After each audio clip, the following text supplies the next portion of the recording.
For a very long time, Elden John and his ancient dynasty has been a mystery. His statues are scattered all over the lands between and even in the lands of shadow.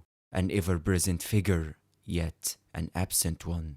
His statues feature two tablets. Discarded at his feet is a replica of the Imago Mundi, the Babylonian world map, and in his hand a tablet featuring a world tree. This visually communicated the shift to tree worship that happened in the lands between. But there is something missing, a missing link. Mesopotamia and tree worship are on the opposite side of the spectrum. So how did that shift happen? I believe we have been given the missing link, the link that connects between Babylon and tree worship. Enir-Ilim, the Tower of Babylon. You probably already know that Enir-Elim is inspired by the Tower of Babel, the tower that was built to try and reach divinity. And we literally see that happening in Elden Ring, the birth of a god at Enir-Elim. But there is so much more happening at Enir-Elim. All over the city, we see tablets featuring a tree, a spiral tree. At first, you may think that it's showing an illustration of the shadow tree, but no, the truth goes deeper than that. The tablets doesn't show the true color of the spiral tree. You have to take your camera out of bounds to take a really good look. On the walls of the city, we find the true illustration of the tree, a golden spiral tree. A tree we never saw, but it shaped the future of the lands between as we know it. But who planted that tree? Beneath the tree we find a familiar figure, a hooded man holding a tablet. It doesn't look exactly the same as the statues of Elden John we see underground, but you have to consider that, first, this is an artistic representation, and second is that it's showing different stages of the life of the same man. The tablet is a giveaway though, and this illustration of a man holding the exact same tablet can be found elsewhere. If we take a close look at the stone arcs scattered alongside the Cerulean coast, we can see another statue of Elden John with the same exact tablet in hand. Of course, the relation between the stone arcs and the ancient dynasty is well known. We literally see them illustrated on their obelisks, deep underground. The arcs are very important to the story, not just because of Elden John, but because there is someone else incredibly important to the story that came with him on those ships. We will come back to it later though. For now, let's take a look at the 4 different illustrations we have for Elden John. One on the arcs, one in Enir-Ilim, one on the teleporters both in the Land of Shadow and Liurnia, and the most famous illustration is found underground, of course. I believe they tell the story of his growth. Every stage is characterized with something. The arcs and Enir-Elim carvings are portraying Elden John as a leader, a pioneer, someone with vision portrayed through the tablets. People must follow him, while the one on the teleporters are clearly portraying him emerging from the roots of a tree. This is connected to the tree worship cult he made. Another subtle yet important observation is that he isn't hooded here. A hood adds a bit of mystery and a halo that would make him look more divine. Portraying him without a hood communicates that this isn't his final form. Finally, the most famous illustration, the one underground. This is his final form. He reached his full potential, fully discarding the Mesopotamian tablet and embracing his spiral tree. His beard is very large and looks like the crucible, specifically the lower part of the Elden Ring we see in Farum Azula. All of those illustrations are stages in his life, starting from his arrival to the lands between with his people and stretching very far into the timeline with his demise. We can see his demise in the story trailer. Yes, I believe this mysterious object is actually the dead body of Elden John wrapped in cloth. and the ritual should have taken place at the Gate of Divinity between him and Marika. But Marika betrayed Elden John and sabotaged the ritual. Before I explain this, I need to explain a ton of events that lead to this moment. We need to understand what is truly happening at Enir-Ilim and Marika's relation to Elden John. Let's start with explaining the missing link, Enir-Ilim. It all started 6 months ago when I was in Enir-Ilim trying to understand why Euphoria is so important to the tower. Euphoria is said to be the secret treasure of Enir-Ilim, but why is that? Actually, this weapon holds so much lore that it's crazy. The weapon doesn't just confirm the spiral tree of Elden John, but it also tells the story of Enir-Ilim. While trying to take a good look at the weapon using camera mods, I noticed something. I noticed that Euphoria is actually a miniature of Enir-Ilim. The blade design is composed of dark/golden parts. The darkened part is said to have lost its luster, but it can be restored through attacking. Now when you look at the city of Enir-Ilim, you usually see the golden parts of it. But at certain positions, you can see the outer walls of the city, and as you see, those walls are darkened. If we close in, we can really see how dark it became. We can even see traces of gold still present. Those traces are a testament to the once fully golden city that lost its luster. This isn't unintentional. This is very important as the theme of tarnishing is central to the story of Elden Ring. But in order to understand the functionality of Enir-Ilim, we need to understand how Euphoria works. As we know, the weapon lost its luster, but it can be restored. Attacking enemies restores its luster and charges it up. But why does attacking enemies do that? The answer can be found in its description. The description states that it doesn't work against those who live in death. We can conclude that the weapon gains power through sucking the life force out of enemies. That's why it doesn't work against those who live in death, because they don't have a life force to suck. This mechanic of taking the life force of people and using it started way before the Erdtree or even Euphoria.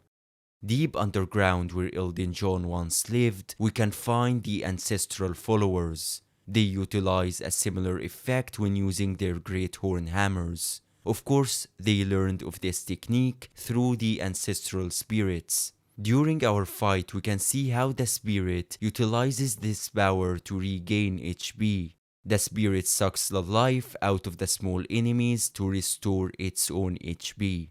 Now I believe Elden John noticed this during his stay underground and decided to utilize a similar technique, to use the life force of people to harness more power.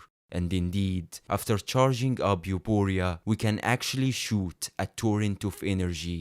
This is incredibly important because it shares the same animation and functionality as the Crucible weapons. You start with a spin and then you release a vortex of Crucible powers.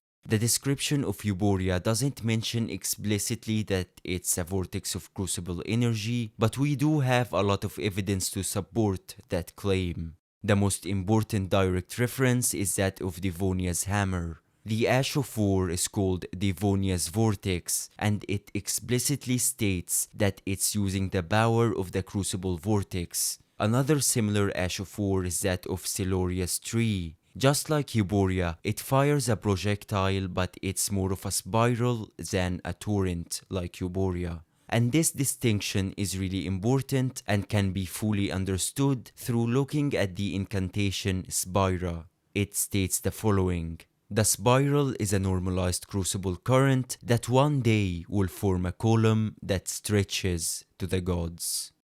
Now, after establishing that Euphoria uses the life force of the dead to harness the power of the crucible, we can see something similar happening in Enir-Ilim. And here I'm not talking about the Divine Gate or the obvious dead bodies embedded into the pillars of the city. Yes, the Divine Gate uses a similar technique, but I believe it came way later. There were many events leading to its creation, and to truly understand what happened up there, we need to understand those steps. If we take a close look at the trees of Enir-Ilim, we can see something really interesting and creepy.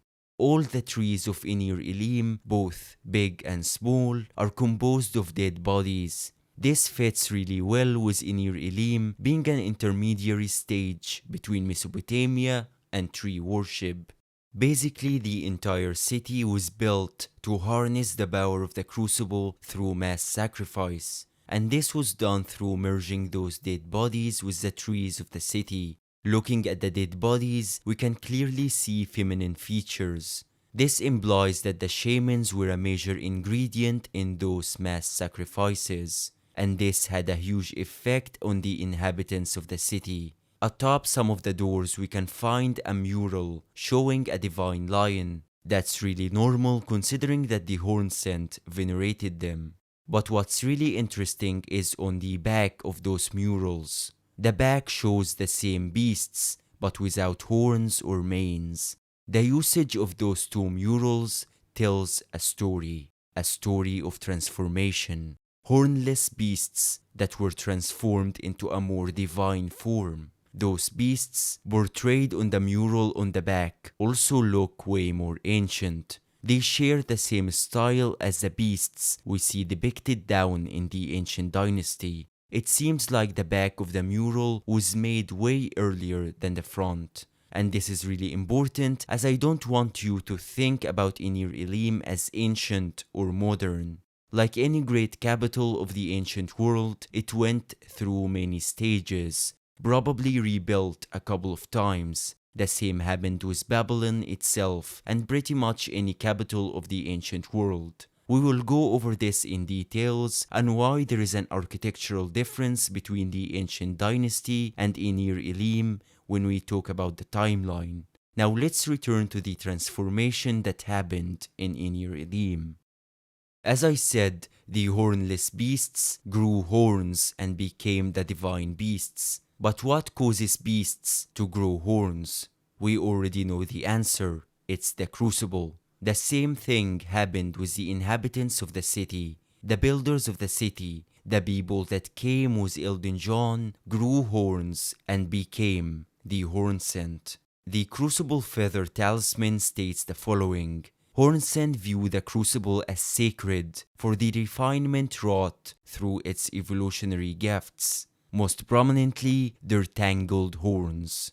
Those evolutionary gifts started to appear after building Enir-Ilim and harnessing the power of the crucible. As I said earlier, we can even see this transformation when we look at the different illustrations of Elden John. He grew more and more close to the crucible due to his stay at Enir-Ilim.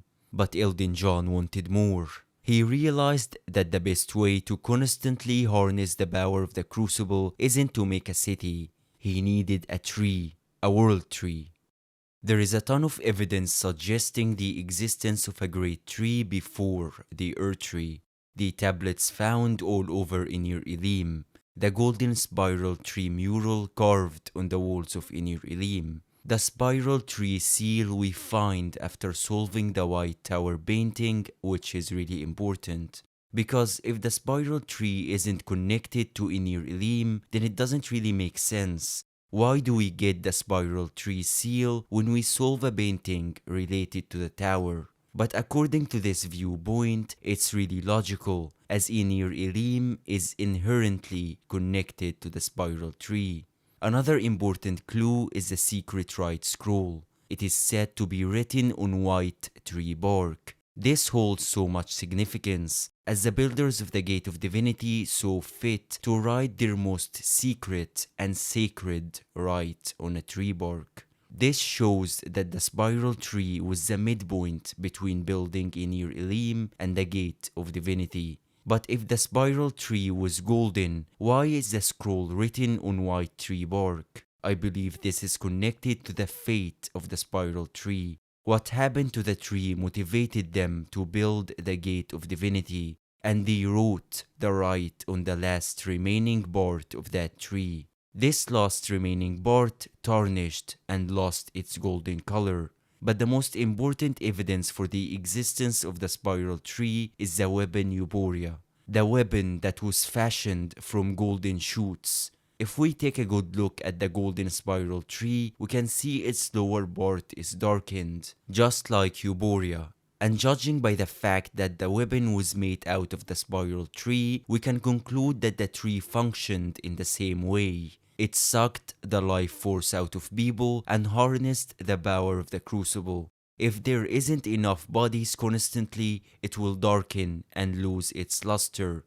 This was basically the prototype for the Erdtree and Erdtree burials. Marika took that design from Elden John and made her own version later on, building off the prototype Elden John made, and after sealing the Rune of Death, she incorporated the cycle of death and rebirth into the Erdtree, ensuring that will always be enough bodies. Another character who is probably inspired by the tree cult of Elden John is Miquella. In the DLC we get the crossed tree talismans. They read as follows: handicraft depicting a golden cross tree, one of the items conferred to the Needle Knights.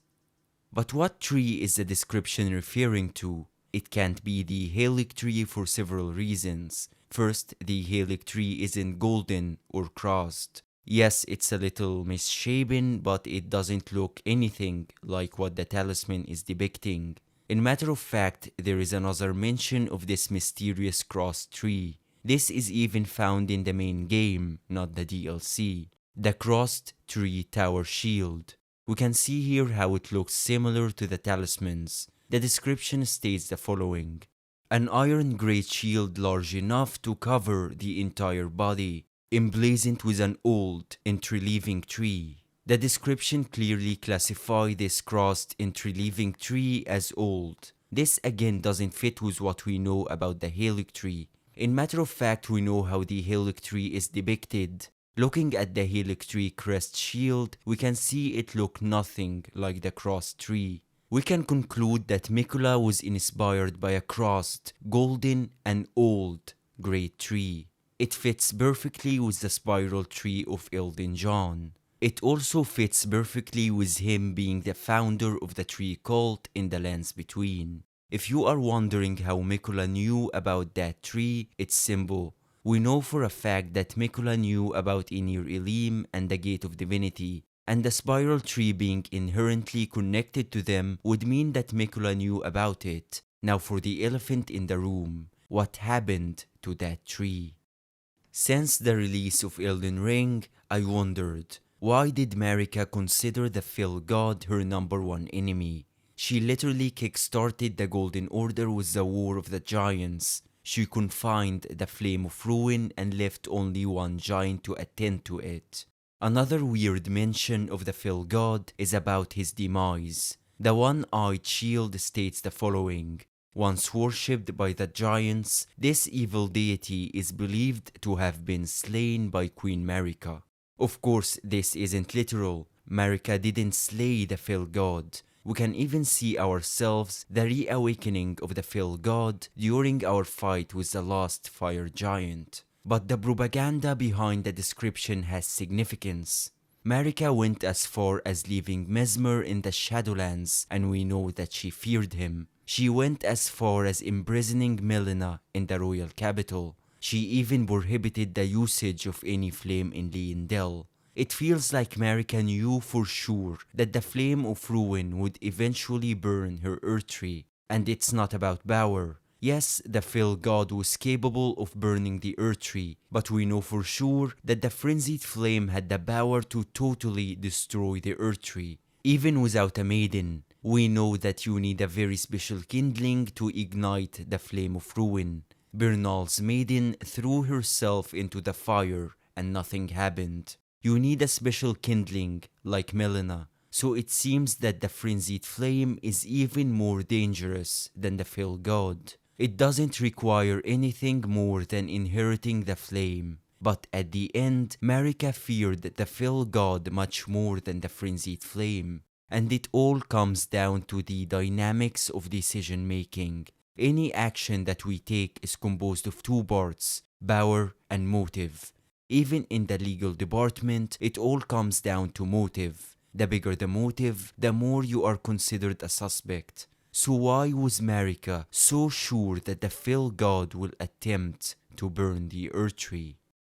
After Shadow of the Erdtree, we got more information about the Fell God, specifically that the Hornsent are terrified of the Fell God, that the Fell God haunts their sagas. The furnace visage description reads as follows: a stone mask surrounded by curled horns, depicting the Fell God of fire that haunts the sagas of the Hornsent. The usage of the word saga here implies that the Fell God did something so terrible to the ancestors of the Hornsent, something that still lingers in their memory to this day. The modern Hornsent didn't see it, but they were told about it. Looking at the curled horns on the furnace visage, we can conclude that the Fell God was connected to the crucible. The flame of ruin itself is a type of crucible. I don't think he was happy that someone was trying to harness the power of the crucible for themselves. Of course, I'm talking about Elden John and his spiral tree, and by extension, Marika and her Erdtree. Putting all of this together, we can conclude that the Fell God burned the spiral tree of Elden John. That's why the Hornsent were terrified of the Fell God. That's why the Fell God haunted their sagas. And of course, that's why Marika knew for sure that he will attempt to do the same to her Erdtree. There is actually a hidden clue in the base game. Again, let's take a close look at the crossed tree tower shield. We concluded that the shield is depicting the spiral tree of Elden John. But what is this? It looks like a spark. If we put Mesmer's kindling beside it, it's almost a perfect match. This is further proof that the crossed tree was burned down. And this fits really well with the story of Marika revolving around PTSD, or post-traumatic stress disorder. Every major action that Marika took and ultimately led to her downfall was caused by her past traumas. Her children getting killed and witnessing the downfall of previous orders led her to seal destined death, which ultimately led to the stagnant state of the lands between we see today. The trauma caused by the Hornsent led her to throw her own children, Morgoth and Mohg, into the sewers because they reminded her of the Hornsent. And witnessing what the Fell God did to the spiral tree of Elden John led her to the whole situation with the fire giants and their Fell God. Now is the time for a very important question. What is the relation between Elden John and Marika?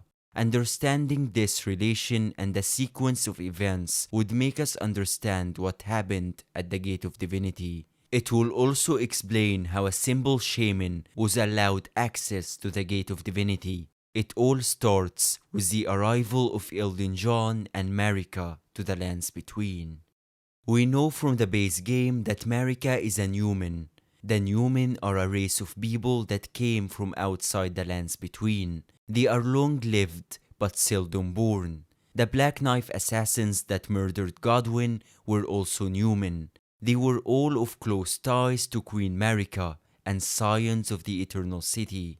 Then after Shadow of the Erdtree, we discovered that Marika was also a shaman. At this point, it doesn't make sense. Is Marika a Newman or a shaman?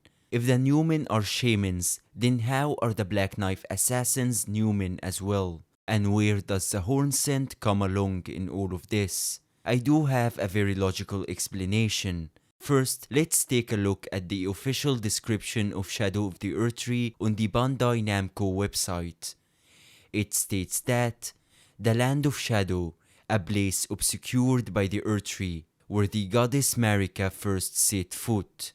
Knowing that Marika came alongside the Newmen to the lands between, this means that when they came, they first arrived at the Land of Shadow. But how did they come to the Land of Shadow? They certainly didn't swim here. In the Land of Shadow and alongside the Cerulean coast, we can find huge stone arcs. All of them are really important to the lore of Elden Ring, but one in particular stands out. This ark was the demi-human queen besides it. The demi-human queens are really interesting mini-bosses. They are connected to the stars. They worship them, as we know from the DLC. This demi-human queen drops the Starline sword. They also use glintstone sorceries, connecting them to the Academy of Rea Lucaria, the enemies of the Golden Order. The demi-human queen's staff explains the relation between them and the Academy. It reads as follows. Glintstone staff styled as a scepter, a gift once given to the demi-humans to foster peace. It can be wielded even by those of low intelligence, sneered at by fools in the Academy. The Academy made peace with the demi-humans through providing their queens with this staff and teaching them glintstone sorceries. But the Academy had another use in mind for the demi-human queens, a naming scheme. The Academy named the demi-human queens in a way that mocks the Golden Order. In the base game, we have demi-human queen Margot, which is clearly mocking the name of Morgoth or Margit, the Omen King. Of course, people didn't know that Morgoth was an Omen, so naming the demi-human queen after him was embarrassing for Marika. Now in the DLC, we are introduced to demi-human queen Marika, which is clearly mocking Queen Marika herself. But the location of demi-human queen Marika is even more important. She is located beside this stone ark. This isn't a coincidence. This is significant. This is FromSoft's way of telling us that this is the place where Marika first set foot in the lands between. The info that we receive from the official website. And as I said, the in-game reason is the Academy mocking the arrival of Queen Marika.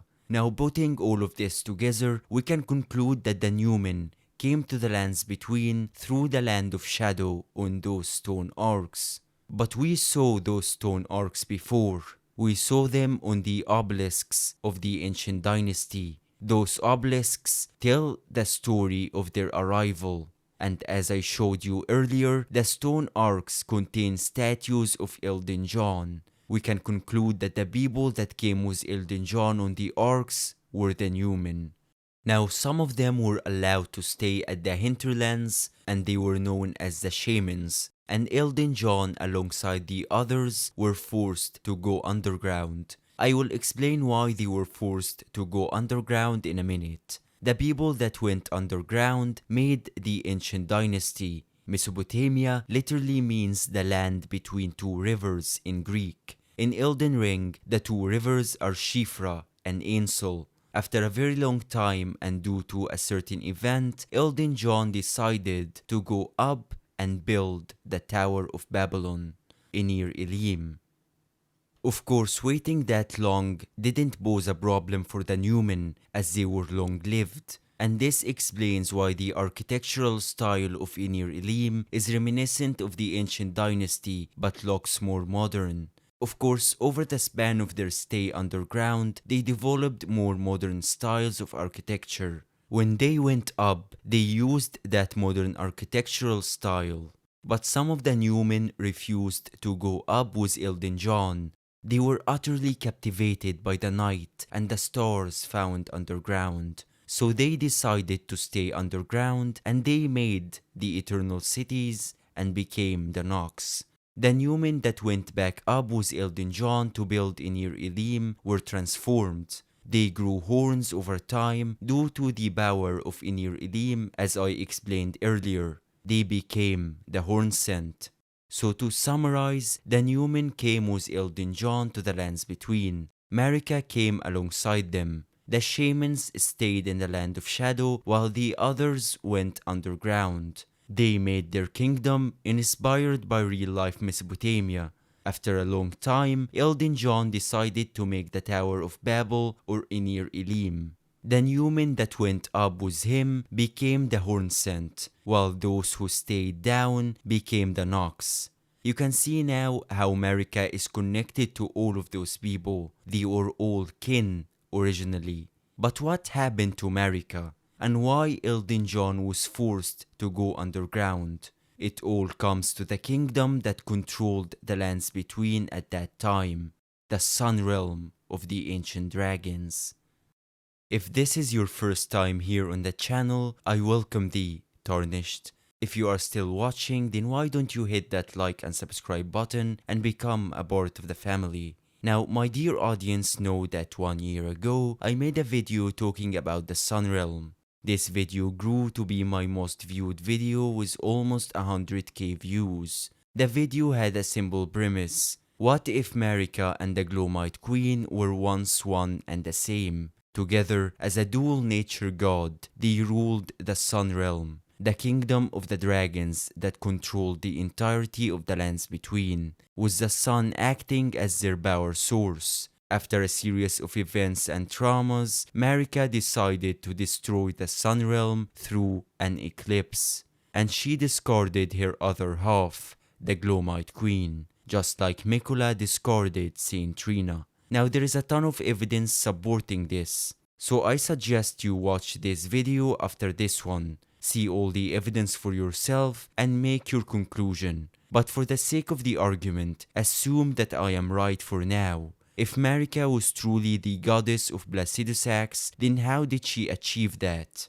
This ties in with what we saw in the story trailer. Because again, how did Marika achieve what we saw in the trailer? How did a simple shaman girl rise to power in a society that viewed her kind as inferior? Why was she allowed to use their gate of divinity? Here is my reasoning. When Elden John and the Newman arrived at the lands between, the ancient dragons were already in control of the lands between.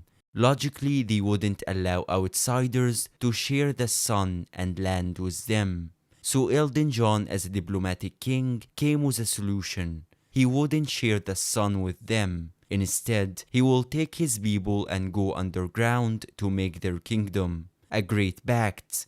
Only if Elden John had some leverage that Placidusax would be interested in.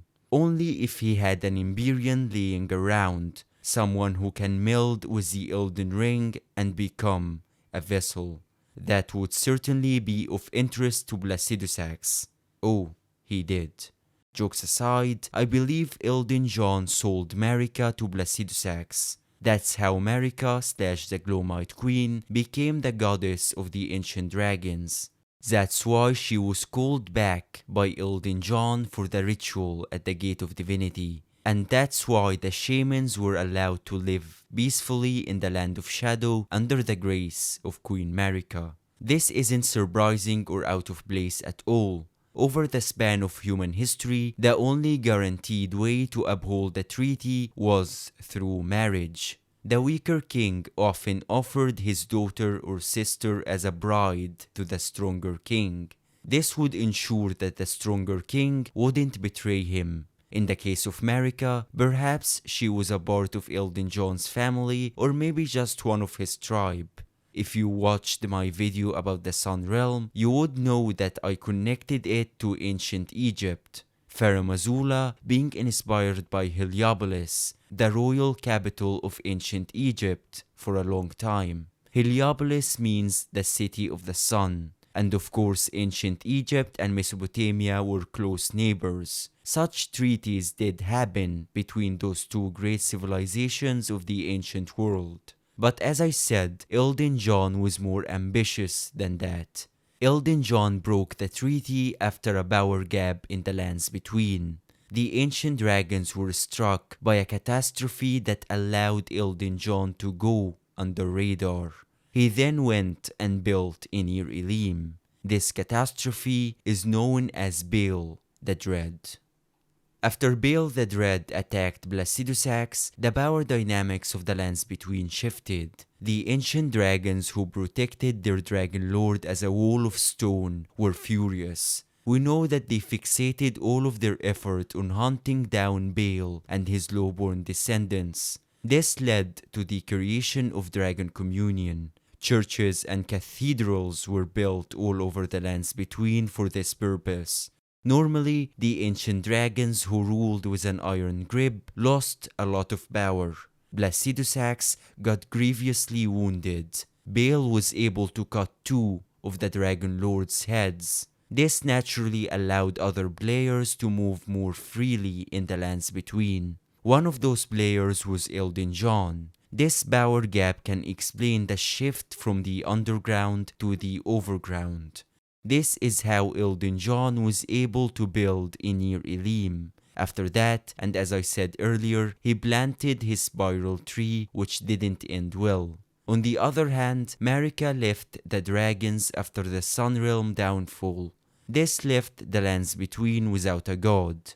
Being a very ambitious king, Elden John wanted to seize that opportunity. With the deep knowledge of the crucible and mass sacrifice that he accumulated after building Enir-Elim and planting the spiral tree, he decided to make the Gate of Divinity. That's why it was really important to explain what Enir-Elim actually do. The city can harness the power of the crucible through sacrificing people. We know from Euphoria that using the life force of people can open a crucible vortex. Therefore, a mass sacrifice can provide unimaginable amount of power. But what if we can concentrate that power and channel it through a single point? We will need a construct. A construct that will work as a magnifying glass atop Enir-Elim. This amount of power would certainly grant divinity. Therefore, the Gate of Divinity. But a ritual was needed, a ritual requiring two people, a lord and a queen. All over Enir-Elim we can find this statue, a statue of great significance as it decorates the most sacred parts of the tower.